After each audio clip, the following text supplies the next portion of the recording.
KPBS On Demand is supported by Fleet Science Center's newest exhibit, Survival of the Slowest. See firsthand how nature's smallest, slowest, and weakest creatures can not only survive, but thrive in the wild. Open May 24th through September 1st. Learn more at fleetscience.org. Good morning. I'm Katie Hyson in for Debbie Cruz. It's Friday, January 17th. Trump's promises of mass deportations could impact San Diego's economy. More on that next. But first, let's do the headlines. Costco union members held a practice picket in San Diego yesterday afternoon. They're preparing ahead of their contract expiring at the end of this month.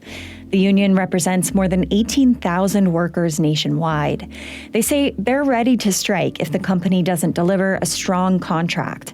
This is the fourth practice picket held nationwide by the union. The final round of negotiations is set to begin January 20th. A local update to animal rescue efforts in LA. 50 animals displaced by the wildfires will be flown to Northern California and Portland to free up space in local shelters. The effort is being carried out by staff and volunteers from Greater Good Charities and the San Diego Humane Society. The flight takes off from Gillespie Field this morning.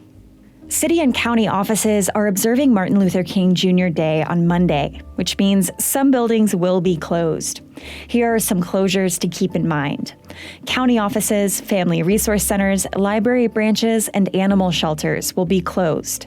Law enforcement and other essential services will continue through the holiday. And county parks, campgrounds, and neighborhood parks will remain open.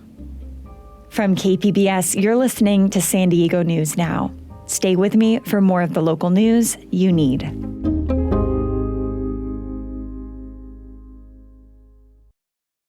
KPBS On Demand is supported by the San Diego County Toyota dealers, presenting the new 2025 Camry with refined design and performance. Visit your local Toyota dealer to learn more about all the features the new 2025 Camry offers. The San Diego County Toyota dealers. We make it easy.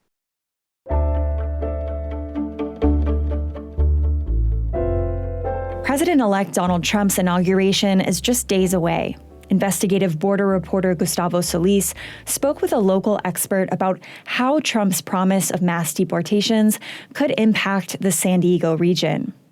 San Diego has a lot at stake when it comes to things like Trump's promises to mass deport undocumented immigrants. That's Tom Wong, founding director of the U.S. Immigration Policy Center at UC San Diego. He uses U.S. Census data to get a sense of the size and scope of San Diego's immigrant population. Approximately 170,000 people in San Diego County do not have legal status, and an additional 150,000 live with people without legal status. And most of them have been here for years. Roughly 6 out of every 10 undocumented immigrants have lived in the U.S. for 10 years or longer.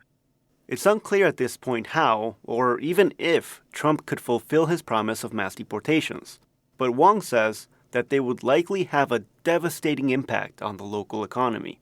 San Diego thrives on tourism, and the backbone of the tourism industry is service.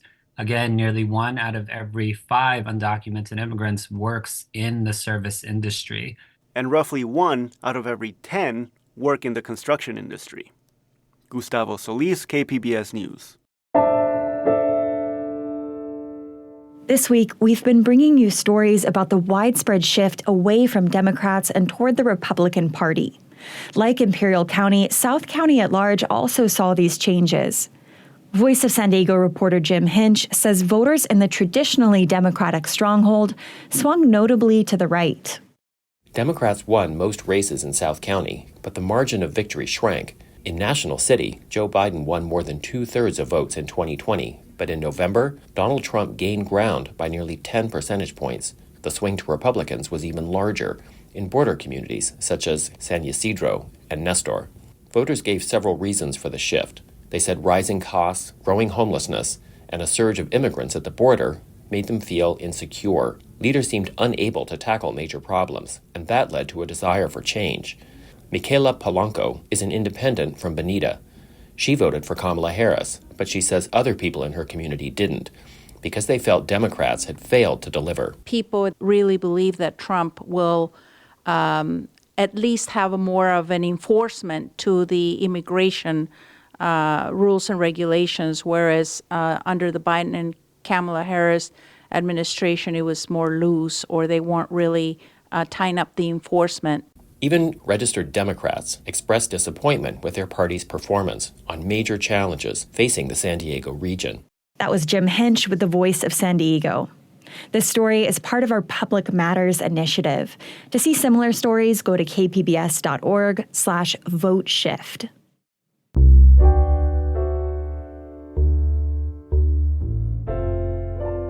In his book On Tyranny, Yale University history professor Tim Snyder writes, "You submit to tyranny when you renounce the difference between what you want to hear and what is actually the case."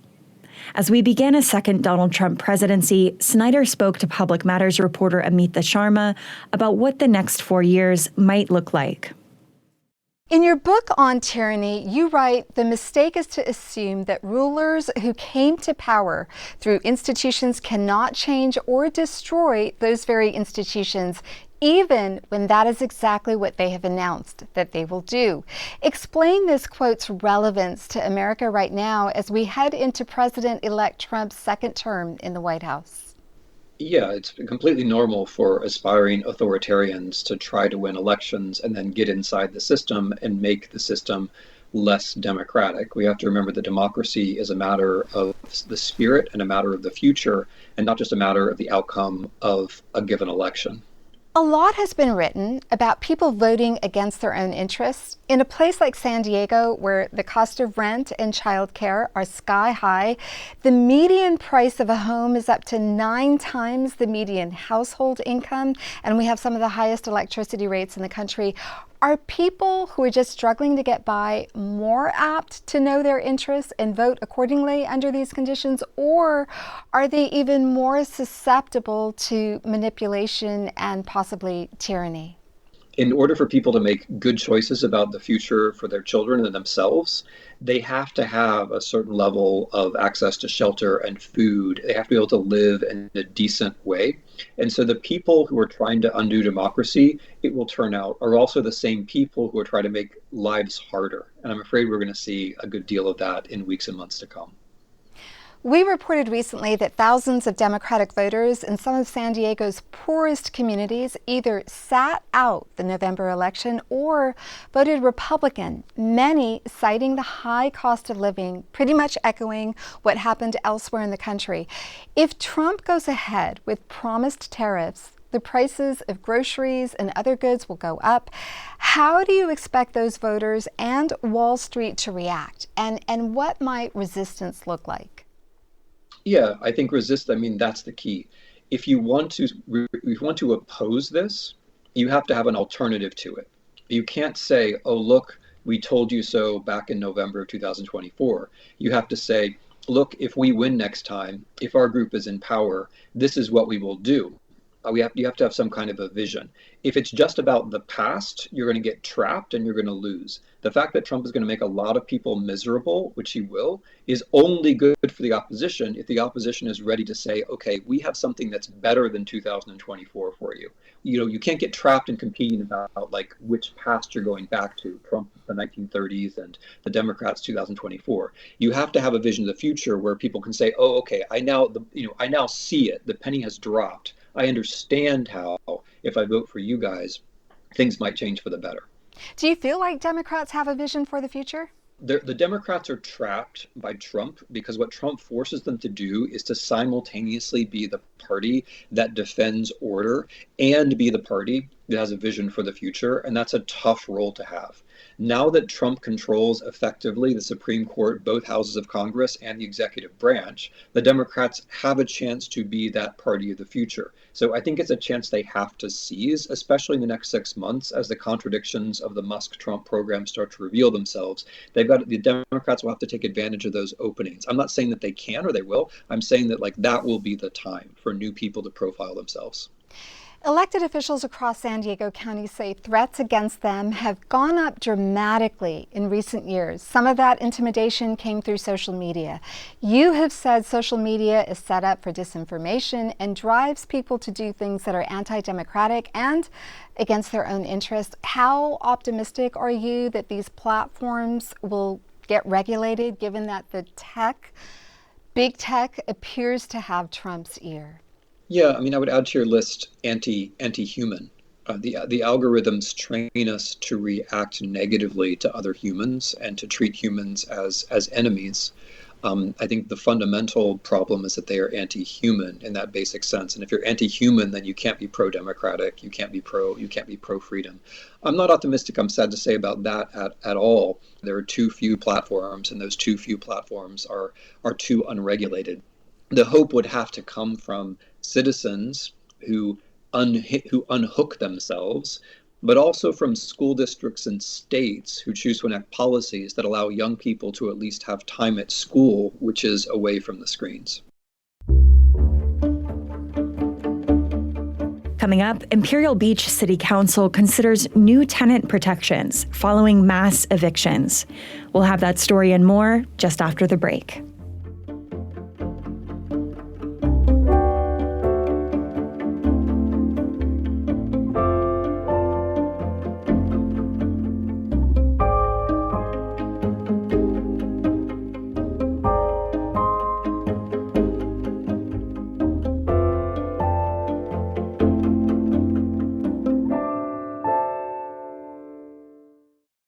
KPBS On Demand is supported by the National Conflict Resolution Center. Geopolitics, a divisive election year, and strained budgets are all topics that can create tension in the workplace. NCRC can help workplace leaders navigate polarizing issues with the Culture, Communication, and Conflict Certificate. More at ncrconline.com.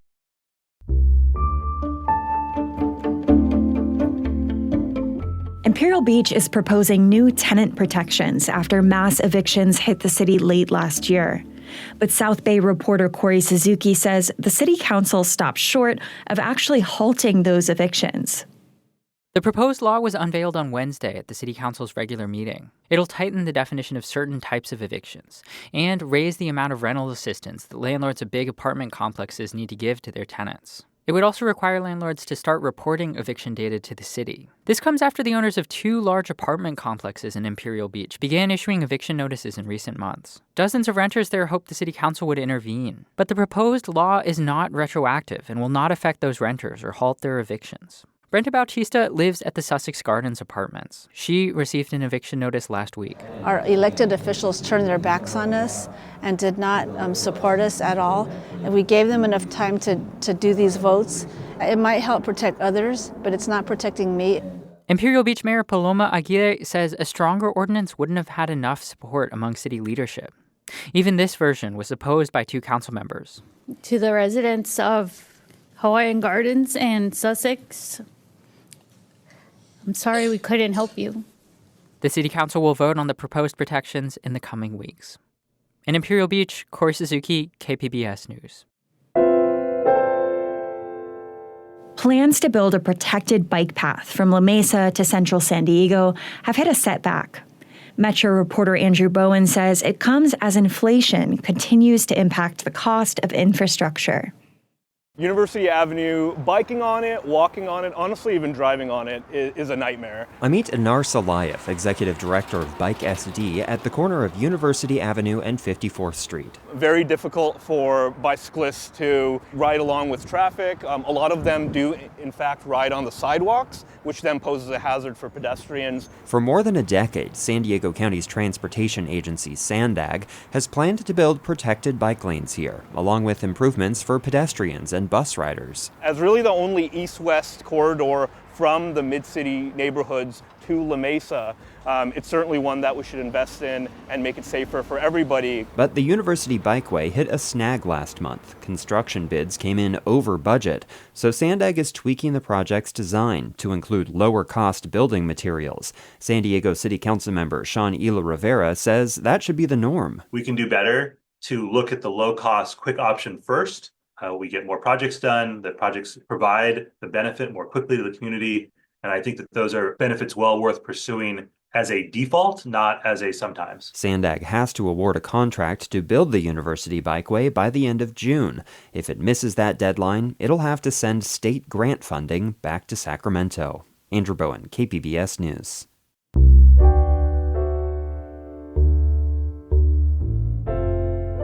People throughout the county will honor Martin Luther King Jr. Day this weekend and Monday. The holiday is celebrated on January 20th. Volunteer events led by Hands On San Diego and the NAACP will happen in Oceanside, Lemon Grove, Escondido, San Diego, and Spring Valley. The 43rd annual Dr. Martin Luther King Jr. Parade will also kick off at 11 a.m. on Sunday. The procession will start on Harbor Drive South from Ash Street to Pacific Street. The parade will feature floats, bands, churches, and civic and youth groups. There will also be a 5K walk fun run and a festival at Waterfront Park starting at 9 a.m. Sunday. That's it for the podcast today. This week, the podcast was produced by Elaine Alfaro, Brendan Tuccinardi, and Lara McCaffrey. It's edited by Brooke Ruth. As always, you can find more San Diego news online at kpbs.org. I'm Katie Hyson. Thanks for listening and have a great weekend.